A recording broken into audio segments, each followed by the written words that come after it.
Hey there, everybody. Pete Pardo here from Comic Book Geezers. Welcome to another episode of the show. We've got the co-captain's chair, Mr. Kirk Manning. What's going on, man? Hey, how's it going, my friend? Doing good. Doing all right. You know, it's Friday morning. Bill and I have to get together tomorrow to shoot a bunch of stuff. We were one episode shy. I can always count on Kirk to help out with an episode in the crunch, and I kind of have a feeling he's gone out and bought some stuff. So I know you got some things to show off, right? Am I right? Yeah. We're spending money. That's the problem. There you go. Cool. All right. So we got Kirk showing us some stuff. I got a few things to show off too at the end, but we'll have Kirk lead us off with his little tidbits.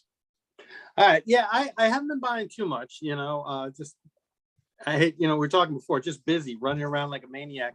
So much stuff to do. And but I did get a couple of things off of Comic Collector Live recently that are pretty cool. I picked up some Justice League books. I'm trying to make sure the glare doesn't get these too bad.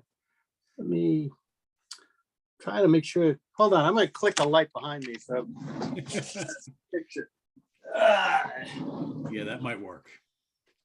Hey, well, that's still not doing it. If you hold that, there you go. Yeah, there you go. An old Justice League. I said I'm working on completing a run of the first 200 issues, and this is where they invited the Creeper into the series. I really like the Creeper, though. I got to admit, you got to be kind of colorblind to like the Creeper, because I mean the outfit, the yellow, the red, the green.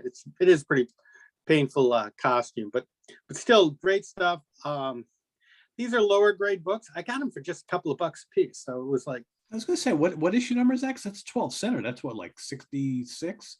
Yeah, it's issue 70. Okay. So it's pretty cool. It's a old school one. And as I say, it's a little beaten. You can see there's some tears on the spine and stuff. But I think I was paying like $2 or $3 a copy. So you can't beat that for 50 plus year old book, right? I mean, Jesus. Yeah. 55, 6, almost 60, right? Jesus. Yeah, they listed a bunch of them, and they were really good. They were, again, like $2, $3 a copy. I got issue 58 also, same guy. Oh wow. And I loved it. I'm a sucker for these old big giant size ones. I mean, they're all reprint stories, but they're still great. And I got 67. So you see a little staining up here around the cover. Yeah, that's a great cover though. Yeah. And I'll be honest, that's a Neil Adams cover. So is it really? Wow. Yeah. I got to say, look at Green Arrow. That's before the beard. So which Neil Adams added the goatee. So we like that. I picked up another Western gunfighter. I'm working on these. Oh, nice. I'm a big sucker for any of the old Ghost Rider stories. Exactly. So for those of you who missed it, we did a whole episode of showing off a lot of Kirk's Western comics. So about 2 months ago or so. So if you didn't catch that one, go back into the archives in our playlist and hunt that one down. That was a good one. Yeah, there's some good stuff there. I mean, and this is a weird book. I have always loved EC comics. I had no EC comics in my collection. I've looked for them, and I gotta say, Vault of Horror, Tales from the Crypt, all those books, the originals, will set you back. Even a crappy copy, a significant amount of money. And sometimes you got to look at what you're buying. And every time I find one, I'm kind of looking at other things, so it's it never happens. And this isn't one of those. I hate to say it like that, but I got my first EC comic from my collection, at least. And it's called Extra. It lasted short. It's from the 50s. I was going to say, wow, look at that. I will tell you this. I still feel like this was a great deal. I paid $3 for this. It popped up on Comic Collector Live. I listed it. It is brittle. It's old. I was going to say, it's probably, you take that out of the plastic and that's just going to disintegrate, right? So. Yeah, but I was kind of $3 and I could own an $3 for a 70-year-old comic, man. It's you can't beat that. Yeah. And this is the final issue. Extra only lasted 5 issues. It was during the 50s. They were doing a lot of true life stories. That was a big thing at the point. So this magazine did 5 issues of true life experiences from reporters having these great adventures, getting these great stories. It didn't obviously do good because it only lasted 5 issues, but pretty cool. And you can tell it's got the comic code on it. That was one of the things that killed EC Comics to a large degree, was because they got into a lot of trouble because like Vault of Horror and all that was pretty extreme for its time. And their books were one of the things cited that like people were like, oh, this is causing juvenile delinquency and all that. So I was kind of like, yeah. But I've also, you and I were talking about this a while back about like, as you get older, you start looking at, instead of buying quantity, you look at quality books. You're like, what do I want for my collection? Instead of buying like a stack of new Spider-Man books, not that I've got an issue with new Spider-Man books, but I like to do a little bit. But I'm looking at getting key books for my collection right now. That's a good one. Yeah. I just got this. I got my Defenders #1 for my collection because I needed that. I'm trying to do the first like 15 issues. The Defenders, in my opinion, starts falling off, especially after issue 50. It starts spiraling. So I was like, I really would just like to get the first 15 issues or so. So #1 is a pain in the ass to find. Like, you almost never see it anywhere. Yeah. It's ridiculous, right? And they bang you for it too, because like years ago it used to be like a dirt book, like you could get it for a song. But of course I didn't buy it when you could get it for a song, so now I'm not paying. I'm paying. The other one that in that run is the #4, which I just got. Oh yeah, cool. Which is the first appearance of Valkyrie. So these are the top ones in the first 10 runs that are hard ones to get. So I figured, let me get these two, and it'll set me on my way. Yeah, the early Defenders are great when it's, Doctor Strange and the Hulk and Namor and Silver Surfer and Valkyrie. And then you got Nighthawk comes in, and then Doctor Strange leaves. And for me, once you get like past like 30, 40 and up, it's still okay, but got a little watered down for me. The original's the best. I gotta admit, I get it was, kind of like a B-rate Avengers book. They're bringing in some of the newer, but not the mainstream like heroes. But it just, these first like 15 issues, fantastic. After that, so I don't know. And but great stuff with Sema art. How you going with that? Now I bought these and I've got regrets. So I'm going to share my regrets because I always think it's good. I bought these because I bought Deceased, the DC zombie book, which was all the DC heroes if the world was overrun by zombies, which I love a zombie movie. So I bought them, and it was a really good run. There were two major miniseries from it. There were a couple of offshoot things, but those were it was a real solid story. This is now DC versus the Vampires. I saw the #1 and I was like, Green Arrow and Batman duking it out with vampires. Maybe this could be good. And I, of course, bought the nice chrome cover for the #2 because, well, I could. Not really liking it, to be honest with you. No good, huh? And the worst part is, you're paying like $5. I paid $5 for this, right? $5 for that, $3 for a 70-year-old comic, right? Yeah. Make like logic, right? So I don't know. I got also, and I've been working on these, we talked about it, I've been working on my fantasy masterpiece, which is, these are awesome because this combines Golden Age Marvel superhero stuff with Golden Age big monster books. How do you beat that? It's kind of like it's a Reese's peanut butter of comic books, where you combine two of my favorite things together and it tastes awesome, So I've got 3. I've got this is #4, and I love this one. This is one of my favorite covers. Oh, him, Red Skull, yeah. Red Skull. I mean, how do you beat that? I mean, these covers were great. You should just buy them for the covers, in my opinion. I am a big fan of the Invaders. So, yep. Now, if you want, this is why I need Bill to kind of inventory my collection. Bill never buys a double. Like, have you noticed that one, Bill? Hardly ever. Yeah, I know he's probably done like once or twice. I do it like almost every time I go shopping, and there's something I just found one. I found the double of an Avengers book that I'm like, I just bought it recently. I went and looked in my stack of to be read, and there it was again. And I'm like, I bought it at Zapped, and I bought it online. I'm like, oh man, it's like, did the same thing. wow, holy cow. Yep. If you want, I'll set it aside. You want one of these? I'll just flip it to you. Absolutely. Yep. I would take Yeah. that. All right.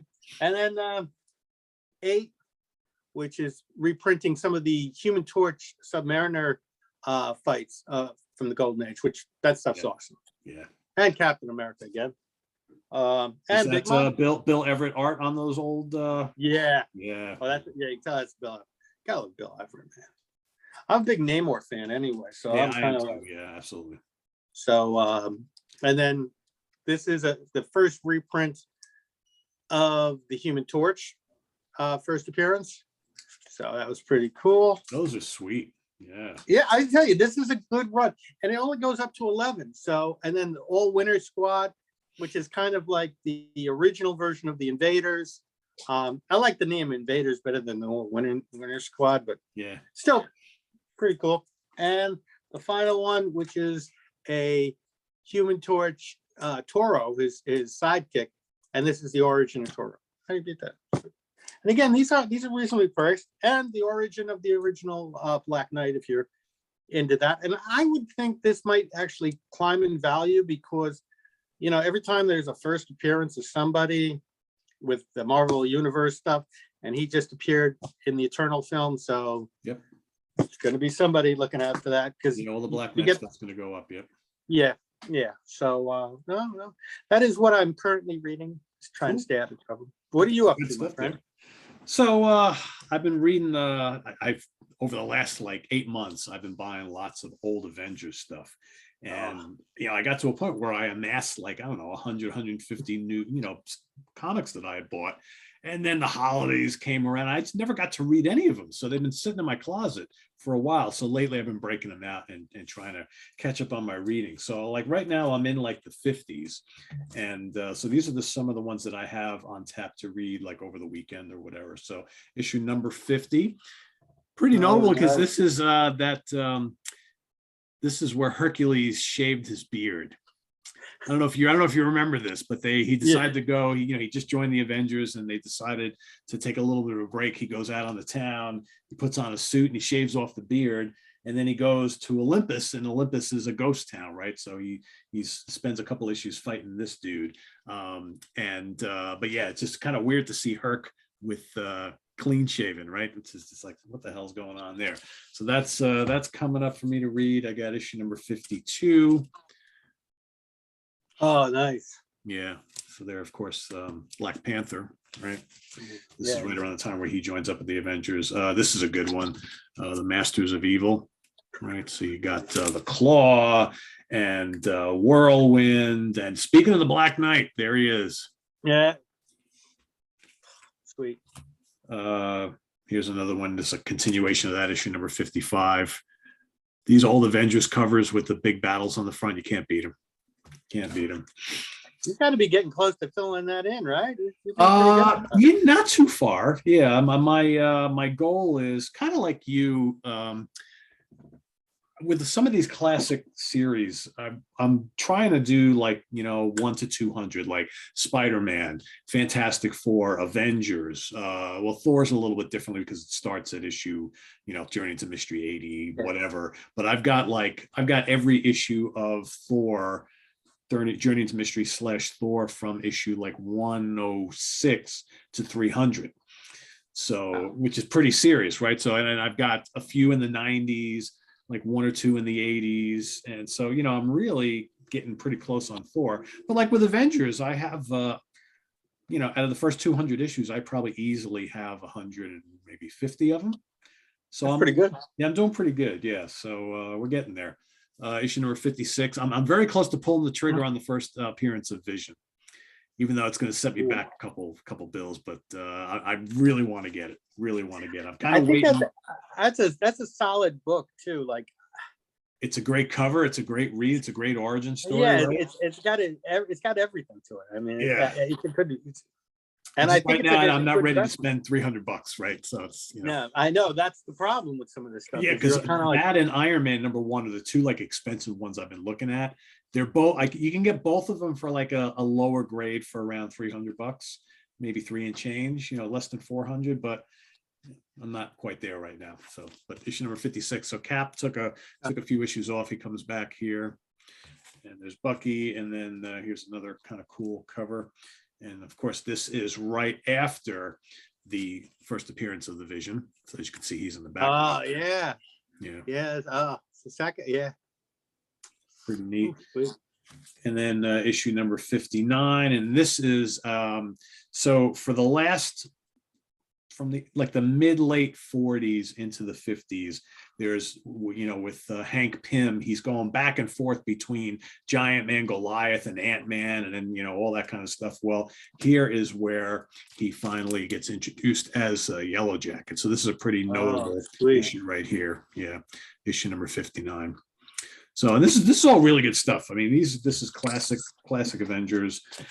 For me, I love the old classic Avengers and Fantastic Four stuff. It just doesn't get much better than that. So yeah, sure enough. that's what's on tap for me. I've been reading a few in the 40s, and the 30s of late, but I've shown them before. And people have seen these before, but it's been a while. So, but these are the ones that I'm going to be diving into fairly soon, and I've got a little order I may be placing soon. We'll see. I've got my cart full of a few things. I'm like, Yeah, Bill and I are talking about doing a show down in Jersey next month. I don't know. Yeah, I might be into that. We'll see. We'll see. We'll see. Either that or we take a ride down the Zap. Although Bill was saying the last time he went down there, it was pretty disappointing. He said they didn't have much of anything, but you never know. That could be for any number of reasons. Well, I got to admit, any of these places, even the shows, you just it's hit or miss sometimes. It's the day before, some guy came in with like $500, or whatever, and cleared out a whole section of stuff. And I mean, Zap's amazing because they just keep pulling in new stuff all the time. But yeah, there's a one show in Jersey that Bill and I went to without you one other time, and he was asking me, he's like, "Do you want to go to Zap or do you want to do that?" And I'm like, I can do either one. I haven't done a run in a while myself, so yeah, I haven't either. So yeah, we'll see. All right, well, we got a couple weeks to decide. So yeah. Sounds good. All right, everybody. Well, there you have it. Some new acquisitions and things we're reading here, and never a shortage of great comics to get and read. Right, my wish list is forever so lengthy. But like I was telling Bill recently, I think what I've started to do is like, and we were talking about this before, it's like really focusing on the stuff that's really important to me. Like there's a lot of series that I have a couple issues here and there, and I don't really need to complete them, or I'm trying to really kind of concentrate on the stuff that, like, the early Spider-Man stuff, the Daredevil, the Avengers, the Fantastic Four, the Hulk. But the Hulk is the ones that are left for me. Those are the two really expensive ones, even though I bought the reprints of them. But and just try and fill up in the gaps. Thor, fill in those gaps where I'm just missing some key issues here and there. And then you take stock and you're like, all right, now where do I go from here? Because there's some stuff that's just not affordable. Like those really early Spider-Mans, right? Or like for me, I have every Daredevil between 1 and 100. I have all of them except for 1, 3, 4, 5, I think it is. And then I have everything up to 100. So now I'm trying to get from 100 to 150. But like trying to get those early Daredevils, like the 3 or 4 that I need from in the original series. I mean, Daredevil #1 is like $3,000. It's like, that's not happening. And you know what, like, and I don't mean to be mean, because I know there are people that will go and buy those books. I just $3,000 on a Daredevil #1. Like, if someone wants to give me one, if there's somebody out there listening to this and says, I'd like to buy Kirk this comic book, I would gladly take it. But to be honest, $3,000, I can go on vacation with my wife, and I'd rather do that at this point. And I bought Daredevil #2 for like $60, and it's probably a better issue than Daredevil #1, right? But that's the way it is, right? And I think it's issue number 5, if I'm not mistaken, 5 or 6, where he fights Namor. Yeah, something like that. I know. Ridiculously expensive too. Yeah. You go. I'll tell you, that's these books. You got to look sometimes and say, like, do I really need this? Do I want it? That's why I'm like, I tell people, look at a set. If you want something that you're really like, my book is Daredevil, or it's a Ghost Rider, it's Spider-Man, then you go out and you work on those books. But there's awesome books. Like, I like the first 10 issues of Swamp Thing are amazing, and I have those. But like, do you want those? If you're not a Swamp Thing fan, why would you buy them? And that's where focusing your collection is important. And then you got to store this stuff. And I got to admit, I'm currently building racks for my collection again to try to reshuffle some stuff. I've thinned my stuff out because my comment always being is, does anybody ever really need a full run of Quasar? I had one. Well, yeah, yeah. There's so many different series out there. Like, and again, I think all of them bring something to it, but do you want to keep them for the rest of your life? And then you can buy the trades now, which, back when we were kids collecting, those didn't exist really. And so, nowadays you can go and buy, the whole Walking Dead series and 2 and 4 omnibuses, and you're done. You got everything. Yeah. Yeah. I mean, I do have a bunch of those. Not quite the same, but if space is an issue, which, as you can see, for me it's an issue. I have one box down right now, my Avengers box, but it's like I don't really have I have nowhere else to put these boxes, because in the house this is the only place. So up there is completely full. So I'm at a point now, if I keep buying, where do I put this stuff?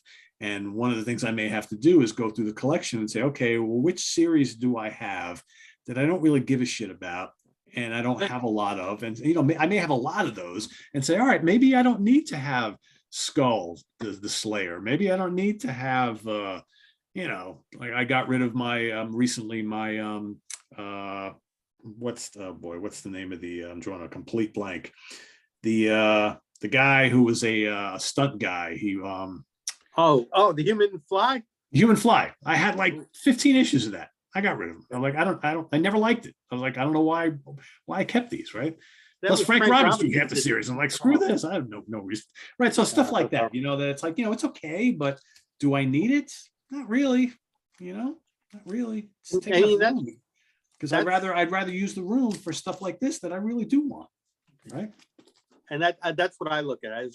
Because at one point my collection was literally took up a full room of one of my houses. I had this huge room that was just comic boxes. And when I was living in Wappingers, and to be honest with you, it was too much. Yeah. It got, and then I was moving stuff to storage units. You doing this, you doing that. You're like asking yourself, like, why am I keeping all of this stuff? And that's why I opened the comic shop on Comic Collector Live, to thin out stuff, to kind of, and then I ended up buying some collections to add to it and stuff. But at the same time, it's kind of like you're stuck in that stuff, and you're like, and again, do I need a complete run of like the Human Fly? Because I had a bunch of those too, and I got rid of them also. I like the first issue. The cover is kind of cool, but cover's great, yeah. But yeah. And number 2 is Ghost Rider, but yeah. But as I said, there are a lot of cool covers, and it's kind of like, do I really need this? And then that's why I've kind of gone back and I'm like, I want this, I want this, I want this. And then especially I think as you get older, you're like, and that's it, Yeah. So, but it's fun collecting the stuff we really like. That is, can't beat that. So, and when you find that book you've been looking for like, there's nothing like it, man. Yeah, dude, I know exactly how you feel. You're like, oh, I got this. It's like, I finally got it. Yes, that's right. You feel like you accomplished something, right? And then you read it and you're like, all right, great. In the box it goes. Yeah, exactly. You're like, okay. And you're on to your next one. Yeah. Oh, well. So there you have it, everybody. Hope you like showing off some of our stuff here, stuff we're reading, stuff we've gotten recently. So thanks for watching. Make sure you subscribe if you haven't already and click on that notification bell so you get alerted of every video we post. Although we are pretty predictable, it's every Wednesday morning and Friday morning, so you don't have to search too far to find us. So I want to thank Kirk for joining me here today, and we'll be back next week while Bill and I have a whole bunch of things we're going to be getting ready for you. So stay tuned for that and lots more here on the channel. So for Kirk, I am Pete. See you all real soon here on Comic Book Geezers. Have a good one, everybody.